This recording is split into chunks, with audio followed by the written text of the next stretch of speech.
محرم عزايا عنوان زين العباد oldu dine kurban girim 5 Muharrem عزايا عنوان زين العباد oldu bu dine kurban Zeynül ibad oldu Zeynül ibad oldu bu dine kurban Ses vermene Zeynül ibad oldu bu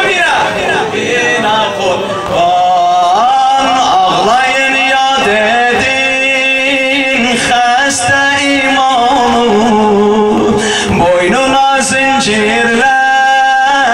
dolandı Şam'ı gömdü ellerinden ehli kiramı gömdü ellerinden ehli kiramı Hüseyin'e gözyaşın etmiştir avan Zeynül ibad oldu Zeynül ibad oldu bu dine kurban Zeynül ibad oldu Zeynül ibad oldu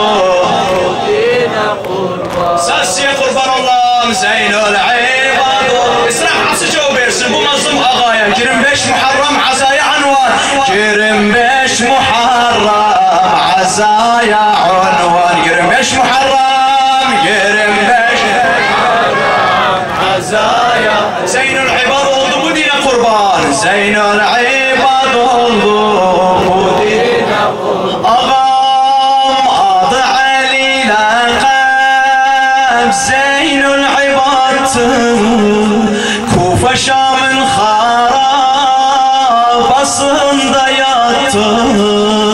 Kalbine gam koyan Nehri Fırat'tı Kalbine gam koyan Nehri Fırat'tı Su vermedi koydu Hüseyin'i atşan Zeynül ibad oldu Zeynül ibad oldu bu dine kurban Allah Allah Zeynül ibad Zeynül ibad oldu bu dine kurban Ağam ammesi Zeynep'in gördü ahvalını Şimir kamçisiyle vuranda dalın Temenna eyledi ömrün zavalın Temenna eyledi ömrün zavalın Görürdü şamatet edirdi düşman Zeynül ibad oldu Zeynül ibad bu dine kurban Ağayam dilinden düşmezdi Hüseyin'in adı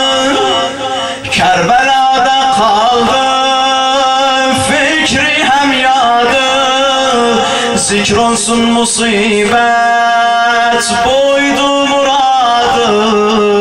Zikrolsun musibet buydu muradı Çün bu musibetle kalacak kurban Kalacak Kur'an Zeynül ibad oldu Zeynül ibad oldu bu dine kurban Ağayam Bakı'ta kabrinin üstündeki taş Bu manzar koyuptu kalplere ataş Durak kabrin üstte inşallah Durak kabri üstte Akıdak gözyaş Diyagın billahnet benim arvana Diyagın billahnet benim arvana Zeynül ibad